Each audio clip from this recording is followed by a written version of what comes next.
Hello, my name is Frayne Olson. I'm the crop economist and marketing specialist with NDSU Extension. This session, I'll focus on the soybean market outlook for 2020-21 marketing year. Before I begin, I'd like to provide a brief overview of some of the key factors that are influencing crop markets in general for soybeans as well as corn and wheat. The first one, of course, has been the export pace, in particular into China. And this Chinese feed demand has been a lot stronger, at least than I had expected, and I think a lot of other market analysts had expected. And I'll talk about that again in more detail in just a few moments. But I'm also watching what's going on in other countries fairly closely, and in particular because of COVID-19 and the economic recession that's going on globally. Some of these countries, some of our other major trading partners, for example, Mexico and Japan, the Philippines, European Union, have been pretty heavily impacted by COVID and again, the economic recession. And I have a little bit of a concern about what that might mean as we move forward in time for our U.S. export sales for agricultural products into those markets. So it's a developing story that I think we need to watch. From a soybean standpoint, of course, what's happening in South American production levels is going to be the hot topic for the next several months. We're going to be watching the weather forecasts and estimates for yield and total production numbers very, very closely. But I'm also watching what's happening on an economic front. Again, because of COVID-19, and the global economic slowdown, the economies of both Brazil and Argentina were not very strong going into the pandemic, let alone now that we've seen this economic recession hit. And as a result, both Brazil and Argentina are trying to renegotiate or restructure their domestic debt. So the government debt that's being currently carried, they're trying to in the process of restructuring that. And because of their very weak economic conditions, their currency values are also very low. Now, low currency values do make it a little bit easier to sell things into the global market, but it makes things very expensive to buy from the global market. And so even though agricultural producers in Brazil and Argentina are benefiting on the export side, anything that they purchase from the global market, like seed or fertilizer or machinery, is becoming very, very expensive. And it's also getting extremely difficult to get credit to be able to borrow money at a reasonable rate. And so low currency values don't necessarily mean a very strong and vibrant economy either. So again, it's something that we're watching as we move forward in time. I'd also like to make a few comments about what's happening domestically, in particular with COVID-19 and the U.S. economy. So we have seen a recovery, a rebound in our gross domestic product, or measure of our economic performance, since our economy's now started to reopen.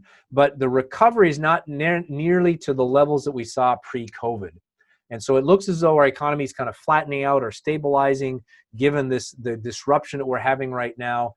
And really, most economists are not expecting any major recovery, at least to the levels that we saw pre-COVID, until there's vaccines that are readily available for the general public. So until they not only get approved, but also then being able to get distributed. And most people right now, at least within the health profession, are saying that general availability will likely not happen until midsummer of 2021, which means that any kind of real recovery to pre-COVID levels from an U.S. economy standpoint likely will not occur until 12 or 18 months into the future. So again, looks like we're going to have kind of a slow grind forward, but at least we're not going to be hopefully back into the recession mode that we saw a couple months ago.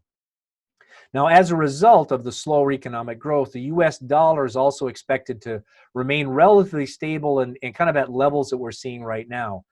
Now, the U.S. dollar has dropped in value relative to other currencies the last couple months. It's not that I would consider it to be low valued, but it's not at the higher levels that we saw pre-COVID, when our economy was acting a little stronger. One of the other things I want to just point out locally, just to be looking for, not a major concern, but just something to be paying attention for, is potential supply disruptions at your local level. I've been talking to a lot of elevator managers and processors, the general managers and CEOs of different companies within agriculture, and they're becoming pretty concerned about employee absenteeism, about people that are actually getting sick and having to stay home, or employees that were exposed to COVID and are now having to quarantine and not being able to come into work. And so this is causing some supply disruptions, primarily at the local level. Just be paying attention for that. I don't expect any widespread disruptions like we saw in the meatpacking industry earlier this summer, but something might happen locally that may cause a little bit of a hiccup or cause a slowdown in your deliveries or your ability to deliver grain. So again, just be watching for that as we move forward. Turning back internationally, I guess I'd like to focus a little bit on U.S.-China trade relations. The political and economic tensions between the two countries are expected to remain very tense or very high levels for the foreseeable future.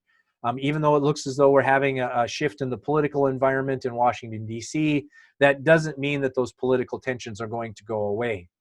There's also some questions now coming up about U.S. trade policy between the United States and China, in particular with agricultural trade policy. Again, right now, most analysts, those are watching the political arena, are suggesting we don't expect any major shifts or changes quickly. Longer term, we may see some adjustments. We may see some changes in philosophy or attitude. But again, the tensions are expected to stay at a relatively high level. So I do think that will cause some uncertainty and a little bit of tension in particular in the soybean markets, but potentially in the corn market as well. One of the other things I'm watching is the European Union and what's happening with Brexit. The British Isles or British economy is now trying to separate itself from the European economy. They're working on a new trade agreement that will allow them to continue to trade economically between the two entities. Britain is also now beginning negotiations with the United States on a trade agreement. In my opinion, has some potential to open up some doors for some U.S. agricultural products that have been kind of excluded for a while. Again, we'll have to wait to see.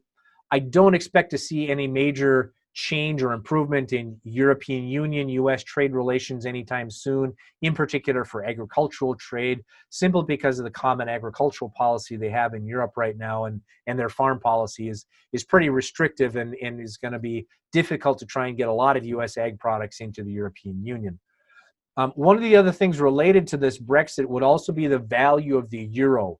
So the combination of COVID-19 and the economic recession going on, as well as this Brexit trying to separate the economies of Britain and the European Union, is starting to put some pressure on the value of the euro. A lot of times the euro is considered to be the reserve trade currency after the US dollar. So again, there may be some spillover effects or some interaction going on between the value of the euro and the value of the US dollar. Again, we'll have to watch that as we move forward. So diving into kind of the supply-demand conditions, this is the USDA supply and demand estimates from the November WASDE report, or the World Agricultural Supply and Demand Estimates. I'm going to be focusing on the numbers on the far right-hand side that are highlighted in blue. Those are the forecasts, again, that came out of the November report. I'll be highlighting a couple of the key changes that we saw. The middle column is for last marketing year. Again, just as a reminder, marketing year for soybeans starts on September 1 and runs through the end of August. So it's a 12-month period. It's just not a calendar year. So 2019-2020, the middle column is last year's numbers. And of course, we can use the 2018-19 numbers as a reference point. So the big shock that came in the marketplace shortly after the USDA report was updated was the surprise in the soybean yields, as well as corn yields. The market was expecting a slight drop in soybean yield forecast, but the drop was much larger than they had anticipated. So before the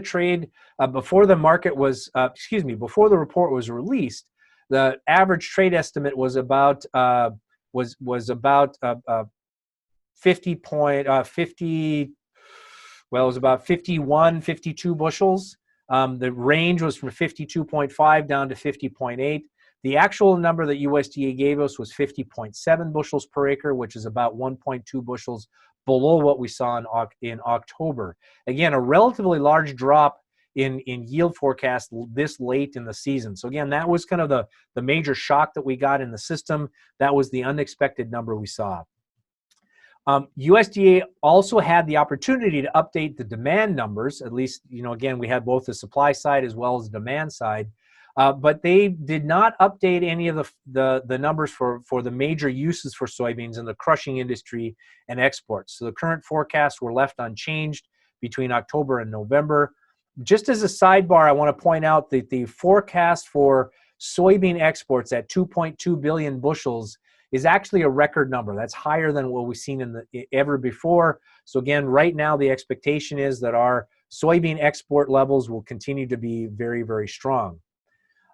So with the demand side being unchanged and a cut in the production side, that meant that our bottom line, or the amount of grain that's going to be left in inventory just before harvest of next year, got cut pretty substantially.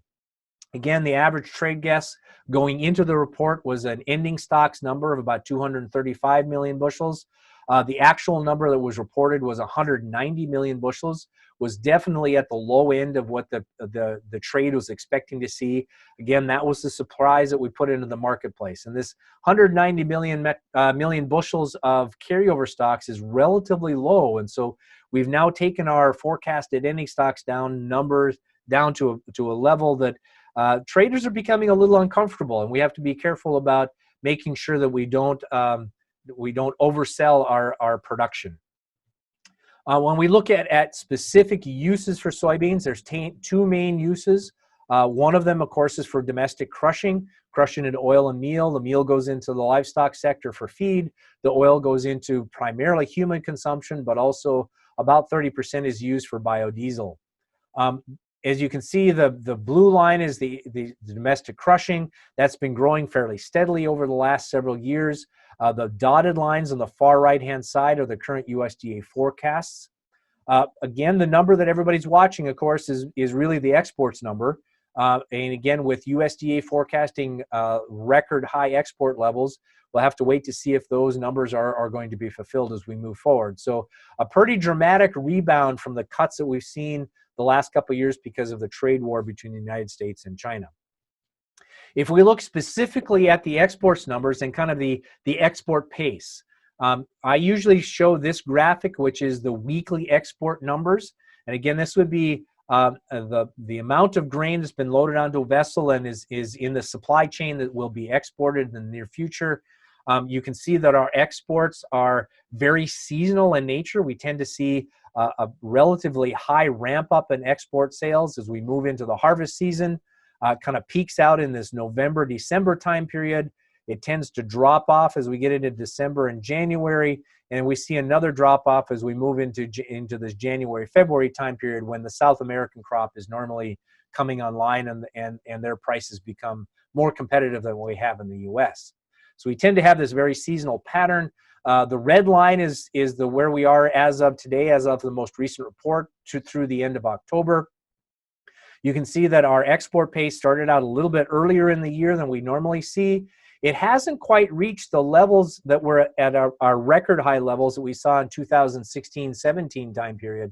But again, a pretty dramatic rebound in the export levels, the export pace that we've seen over the last couple of years. Very similar to what we saw in the 2017-18 timeframe.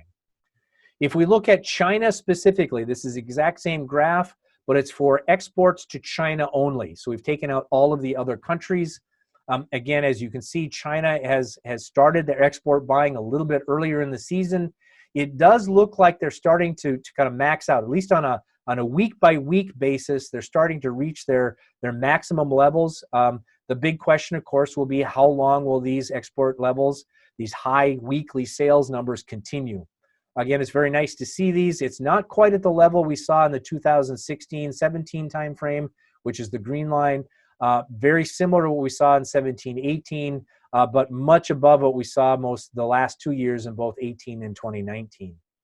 Again, really nice to see these larger export sales numbers into the Chinese market. The big question that everybody has, this is cumulated export commitments. So I've changed a little bit here. Rather than the grain that's currently moving through the system to be loaded onto a vessel and exported, this is going to be total commitments. So this would include not only purchases for delivery near term, but also purchases for delivery in the future. So it's all the buying that's gone on over the last several months. And again, this is cumulated. So every time we have an export sale, it's added to the pile. And what we'd like to see is this pile of export sales grow as quickly as possible. Once again, the green line is 2016-17, our record export pace. notice that early on in the season, we're actually exporting more rapidly, and the purchases have been more aggressive into the Chinese market than we've ever seen in the past. The big question everybody has is, well, what's going to happen with this red line? Will the red line continue to grow and maintain its gap at a higher level as we move in above the green line as we move into the winter months? Or is this going to start now kind of capping out and maxing out where it'll actually follow either something just below the green line or near the green line as we move forward in time? So the next several months is going to be kind of this critical time period for soybeans and saying, how aggressive will this Chinese buying be and how long will it continue? I'd also like to make a few comments on why I think the Chinese buying has been so aggressive. A big part of that, in my opinion, the real driving force has been the demand from the livestock sector for feed demand. And right now, the Chinese are starting to rebuild their pork herd after the African swine fever event, and they had the major cutback. But as a result of African swine fever, there was some shifting that went on in the Chinese demand, or the use or production of animal protein, in particular for both poultry, from a poultry meat standpoint, but also for eggs, as well as dairy and aquaculture. Again, these were expanded to try and backfill the demand that was for animal proteins that was missing because of the cutback in the pork industry.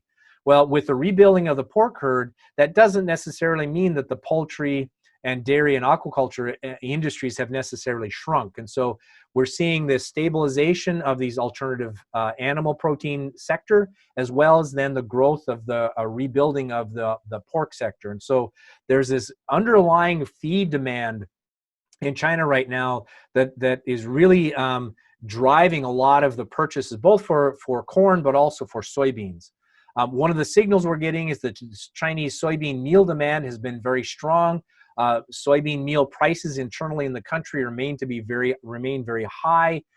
Domestic soybean crushing, so they're buying the soybean crushers in China are buying U.S. and Brazilian soybeans. They're crushing it into oil and meal and selling it domestically. Those crush margins remain very strong right now. So there's profit margins and there's an economic incentive to continue to purchase from the global market. We're also seeing private government buying. So there are state-owned firms like COFCO, as well as privately owned companies that are in the feed business, feed manufacturing business. Both COFCO as well as some of these private companies are now building their own company-level reserves. So not only do historically what's happened is the Chinese government has come in and built government-owned reserves, but we're not seeing that happening right now, but more the reserves that are being built are actually at the firm level, at the company level. And there's a couple reasons for that. One of them, of course, is the continuing tensions between the United States and China on the trade front, and the concern that there might be a breakdown in those relations and that there might be a disruption in trade again. And so they want to have some local reserves that they can have within their company and until they have a chance to work out an alternative supply chain. There's also some concerns going on right now, obviously, with what's happening in Brazil and Argentina with some dry soil conditions. I'll talk about that in a moment.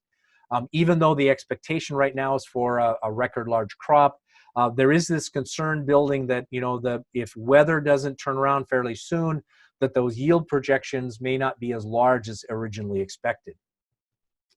When we look at actual export sales into the Chinese market, again, I want to focus on the far right-hand column.